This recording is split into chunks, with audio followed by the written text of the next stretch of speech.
What's going on, everybody? This is Future Automation, a place where imagination meets reality, and you're listening to Tejas.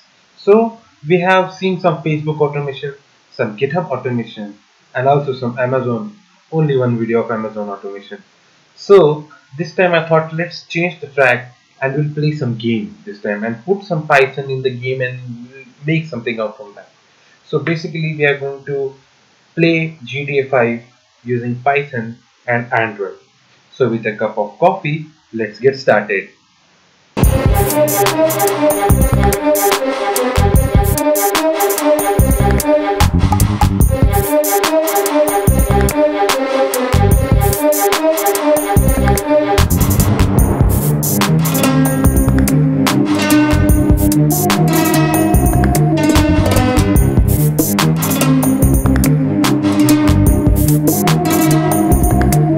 So guys, as you have seen the title, Python plays GTA 5 and also with the help of Android. That is not in the title, but that is the fact. So basically what we are going to do here is we are going to create a console app of Android and connect it with Python so that the Python will be able to play GTA 5 with it, something like that. So except the possibility of this game, that is this project that we are going to do, I have not much of researched anything else. Yeah, some things I have researched so that I'll can give you some good information in that. And again, I'm going to cut this series into few videos, so and I'll keep it as short as possible so that we can just enjoy it and also play some game. Well, basically, there are few things that we need to do. Are first we need to figure out how the Python can simulate the keyboard inputs, and next to that is how we can connect Android with the Python, and it should be so fast that with a click of button the action should be implemented here with the same speed as we do on the keyboard. So that is another thing. And the third thing is we need to create a console app. So those are the few things that we need to do. And from that, first thing we are going to do is we are just going to figure out how we can what we can say, simulate the keyboard inputs and use it with Python so that we can play GTA 5. So let me bring in some information here. Just a second. Okay. So basically, this was the first thing that I have got some information about, and I thought that this would work out. So this is a library PyInput which is used to control and monitor input devices. So basically, what it does is it can monitor and control both keyboard inputs and mouse inputs. So basically, this can simulate the keyboard keys that we need, like WASD, space, and everything. So I tried out some pro code on this on the game, and then I got an information that this is not gonna work. So basically, what the issue was that the game is expecting input in a different way because it is running on DirectX. So it uses DirectX, and DirectX expects some input in different way, not as the way we are understanding on the keys. That is, if I'll pass on W, then it is going to move on or move forward. If I'll pass on S, then it will move on to the backwards, space for break and everything. So I thought this would work out, but this didn't work out. So I had to go and do some research. But this library is also having a good documentation. If you need to implement some other project which includes keyboard and mouse simulation, then you can go ahead with this project, this library, sorry. So next to that, I have done some research and I got this input here from the research, that is this output.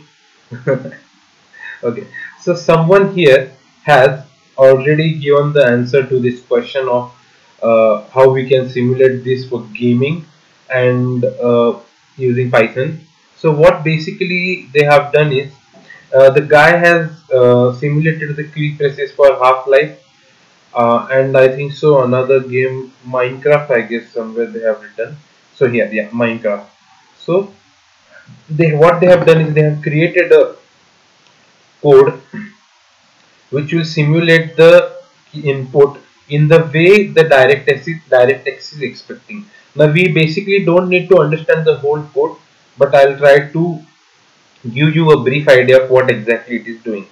So here they have also given a link of all the keyboard keys and what is the hex code of that particular key which we have to pass to the function. So basically what they have done is they have created two main functions, main functions which are indeed calling to these all functions. Just a second. Yeah, these are calling to these all functions here, and we don't need to understand those functions. Still, I'll try to obviously understand them, and if I get an idea, I'll surely come back to you and explain them in the next video. So these two functions are what we need to look into. The first one is press key and the second one is release key. So whenever we want to activate that key, press that key, then we are going to call this function with the hex code that is basically assigned to that key. And second is release key. So here again we are going to pass the hex code which is assigned to this key, and then internally they are going to call all the above functions and they are going to simulate the key presses. So here they have given the example just for W, and we can just go to that link and we can get all the key presses that hex codes that are basically assigned to that particular key. So we need to figure out key presses for WASD. So W here, I want you guys to note it so that it will not be an issue afterwards. Next, W is 0x11, then S is somewhere here, A is 0x1E, S is 0x1F, and D is 0x20. So these are the four things initially we are going to now just try to figure out whether it is working or not, and then we'll go with the space and everything in the next video, and we will figure out how to organize that, organize the code so that it will be easier for us to understand what is the code that we are doing. So here I have just a sec. So here I have created the code already, that is copy pasted obviously the code here, and just made some minute changes here. So basically what I have done here is I have uh, I have written code for all the four keywords. So first it will go forward, then it will stop, then it will press the A, then it will go with the backwards, and then it will go with the D. So basically for the forward and backward I have given 15 seconds, and for the A and D, that is left and the right, I have given 4 seconds. So this is how we are going to first see whether it is going to work or not, and then we are going to go to the next video where we are going to organize the code and we are going to figure out how we can connect Android, and then also further in the further videos we are going to create an Android app and then we are going to play the game. Okay, so no more talking, let's implement the code and let's see what it does. So here I have given a sleep of 5 seconds so that we can switch between the game and the code, and then you can enjoy the game. Okay, so let's run. Yeah, come on. Well, sometimes idle does stop working or it gives you some error. So in previous 2-3 times I have got such issues while working with the network ports. So if you get such issues, you have to just go and run through either this, or you can, what you can do is you can just uh, copy the code and then just run it again. So here you can see that uh, we have got the W. I'll just help him a little bit so that he can, yeah, you can see now he has used the A and now he will go backwards. Yes, okay, let me just help him. Oh, sorry. Okay, he's walking now. He's walking. Okay, he's walking. Dude, you need to. Okay, all the keys are being simulated now. that is WASD and all that. I'll just run the code again so that I'll just take it on the straight road so that you guys can easily understand what it is trying to do. We do what we do best. We improvise, all right? Ooh. It is fun to play actually on the empty road, but I was not able to find one so soon due to the fact that my GTA 5 is luckily running on my laptop. Well, my laptop is not that good for gaming, but I'm lucky that at least the game is running so that I could make some videos on that. Okay, again we have to go with the run module here, and then it should work good enough that we can see the simulation.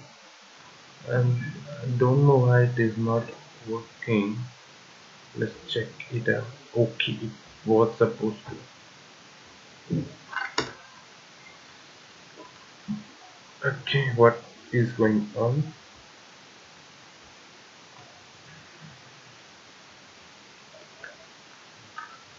It should wait for 5 seconds and then it should work, and it was supposed to work. Let's see what is the issue here. Internal code something. Okay, just a second. It should work. Okay, now it is going to work. So go, my boy. Yeah, and I think we are going to dash at the bridge pillars. So here you can see that we are going straight ahead, and now it should basically,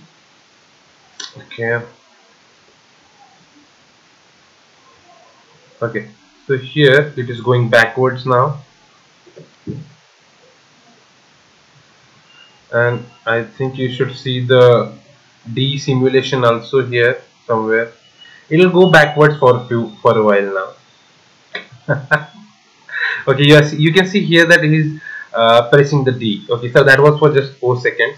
So this was just a basic what we can say intro about what exactly we are going to do, and there is more coming in the next videos. Now this was not a well organized play, obviously it has dashed a lot, but what I just wanted to show you that the main thing is we don't get the inputs or the results as we were expecting initially with the Pi input library, because I was expecting that it should work immediately after I was going to use the Pi input, but with some research I understood that that was not the case, and we will have to simulate the keyboard presses in a totally different way. So that was the next thing that I got an idea about, and then now we are going to see whether the speed can be controlled. That is, we need a more faster communication way from Android to Python and Python to Android, so that we can simulate the key presses as fast as we do on the keyboard. So that's when the actual fun of playing a game using Android console can be what we can say experienced. So we'll figure out a way, and we'll research obviously on the part where we need to, like, where we'll get stuck obviously. So if you guys have any more ideas, you can surely research and comment in the comment box, and we'll try to combine every idea that you go ahead with. And as we'll move on with the coding and with the project, we'll also get some new what we can say inputs from you guys, and we'll try to integrate them, and also even I'll get an idea, then I'll also surely integrate in it. I'll keep the code and I'll keep all the details in the GitHub, and also I'll provide the links of these hex codes and this code in the what we can say in the comment box. So don't forget to check them out. If you like the video, do share, do like the video, hit the thumbs up, and if you are new to the channel, do subscribe, hit the bell icon, and keep all the notifications on, so that whenever I'll put new videos, you'll get the intimation. And the most important thing that I always say to you guys, that is, keep innovating and don't stop. Thank you everyone. See you soon.